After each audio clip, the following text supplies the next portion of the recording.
first, we've got Simon Binder.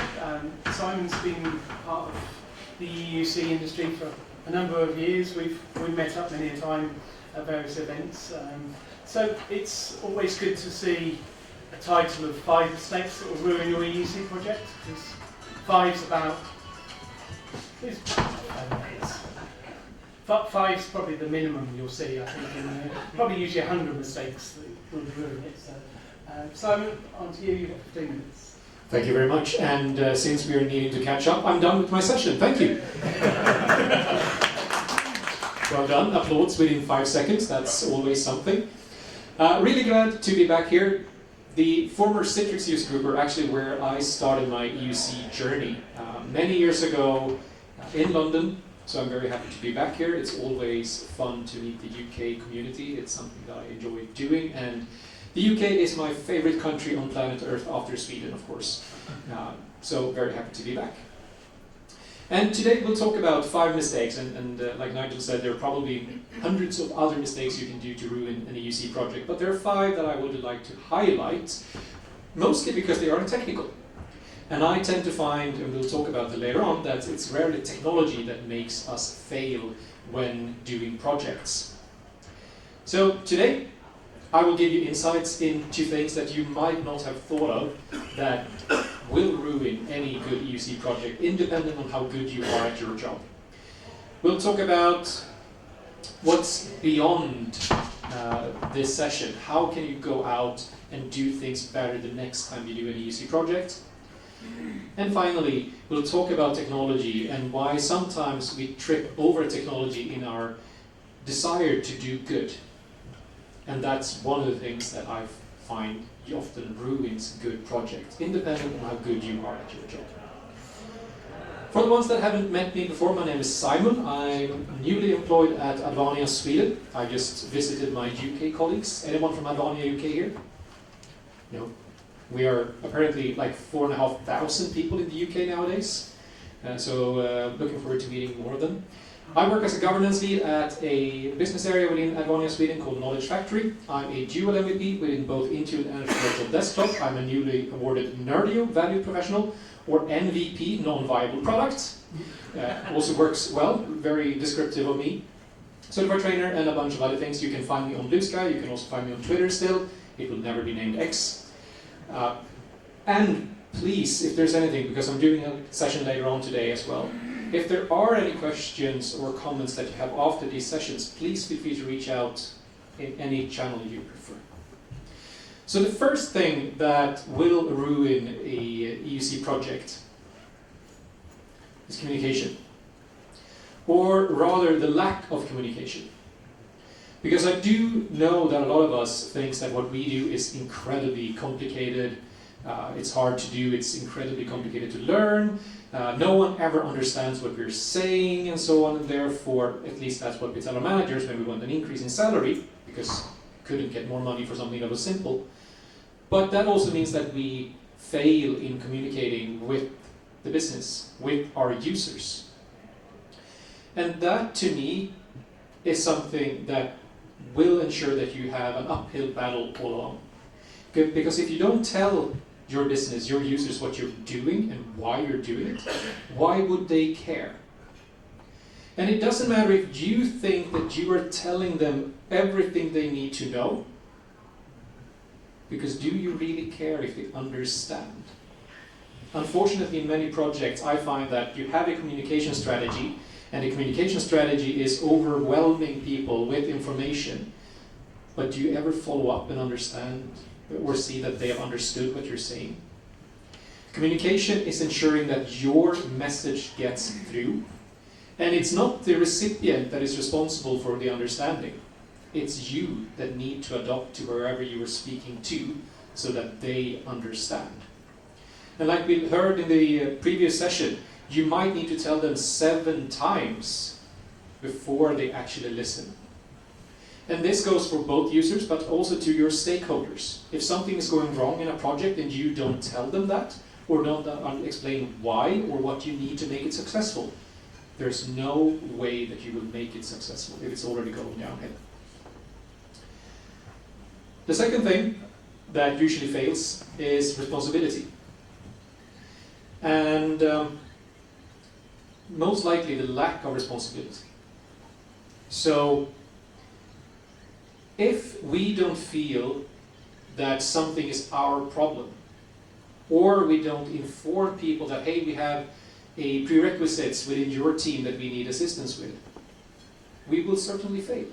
We need to understand where responsibility moves and where we need to be to ensure that everything happens in the way we envision it to do. But there's also an issue with too much responsibility. I have a really good example of this. I worked for a media company back in Sweden a while back. They were doing a network authentication project. They were moving to 802.1x. And this project had been ongoing for 3-4 years before I came into it. And that's what they do with consultants. They throw them at things they know they will fail at. Unfortunately for this customer, I was super successful. I took this team, and also I don't know the first thing about networking. I can't differentiate IPv4 from IPv6. Why was I successful? Because the reason for this delay in the project were one. The network team couldn't create AD groups. It delayed the project for 3 years. And I was like, but you have 5 people that work with AD in the room next door. Yeah, but they're not part of the project. And we want to be in charge of the AD groups. They were taking on too much responsibility.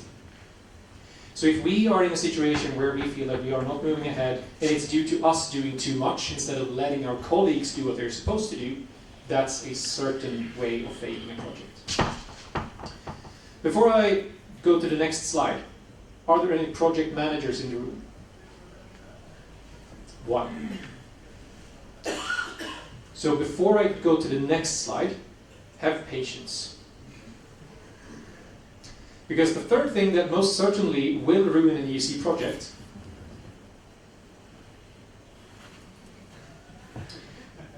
and it's not due to project managers, it's due to all the rest of you. Because what I find is that we often have a lack of project management, or we simply don't care about the project managers that are in our team. I don't know how many companies I've met which feels that no, we're just doing this 4,000 hour long EUC project. We don't need project management here because we are all technologists and we know what we're doing. That is a certain way of failing a project. Because we don't care or do not want to care about all the amazing things that project management does for us. Ensuring that we do what we're supposed to do and not creep out of scope of the project or spend too long arguing over which protocol we are using, or if we're using PBS or MCS. Because that's the things we get stuck in, and where project managers are excellent in helping us moving ahead. I've never ever found a project that's been ruined by bad project management. I've seen projects where the project manager might not be suitable for the project, but again, then it's up to us to help that person or get a new one that can help us out. If we have proper project management in a project, I usually tend to see that that is more successful than a project without project management. So I salute you, because you have the least appreciated job in IT probably, but we need more like you. The fourth thing is technology. That's what we all love and care about. But that also means that we at points get stuck in that piece of technology. We try to fix things with technology rather than taking a step back and seeing, do we actually need to solve this using technology? I worked at a call center many years ago now, supporting an antivirus product. And one day I got a call and I opened up the ticket for this person. And I could see that this support ticket had been ongoing for 5-6 months. It had been escalated up to head of development and no one had been able to figure out what was wrong. They had tried all different kinds of recoding, changing things, uninstalling things, doing every single technology thing that they could figure out. And this was up to head of development. So I go to my supervisor and ask him, okay, what am I supposed to do with this person? Because he calls us and wonders what's going on. And my supervisor said, hey, yeah, just do what you always do. Take it as it was the first call you have with this person. And I did what I usually did, like explain the issue. And he said, hey, you know, I'm using a Windows machine. I've always used Mac up until now. And when I install this product, I can't start it. Okay, why not? Yeah, because I can't find the shortcut. Okay, so if you click the start menu, drag the shortcut out to the desktop and drop it there. Does that solve your issue? Yes. Why have no one told me this before? 4 months, head of development, everyone focused on the technology side of it, and no one started to figure out what was this person's actual issue. The only thing he wanted were a shortcut on the desktop. When I told this to my Finnish supervisor, and you all know how people from Finland are, I don't think they know how to smile. It's something they're taught in school. It takes 100 hours to teach a Finnish person how to smile. My supervisor were laughing for 10 minutes straight, told me to sign out from our phone and write a detailed description of the solution and send it back to head of development. I never got a reply. So my point here is that when we are faced with technology issues within an EUC project, start by focusing on what is the real issue. And are there simpler ways of solving this than trying to recode something or invent a super cool scripting solution? Take a step back and see, is there a better way to solve this? Don't get stuck in technology details. The fifth thing is user experience.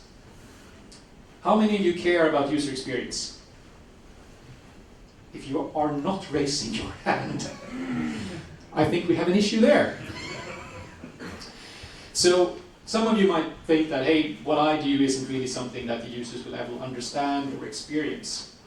But that's the thing. Every single bit of technology that we use needs to have a purpose. And a lot of us say that, yeah, we care about user experience. Ericsson did a study, a global study, on workplace trends. They asked CIOs or equivalent people, do you, when you make the technology decisions, care about what the users think? And around 75 to 80% answered yes. That's top of our priority list. We care about what our users think.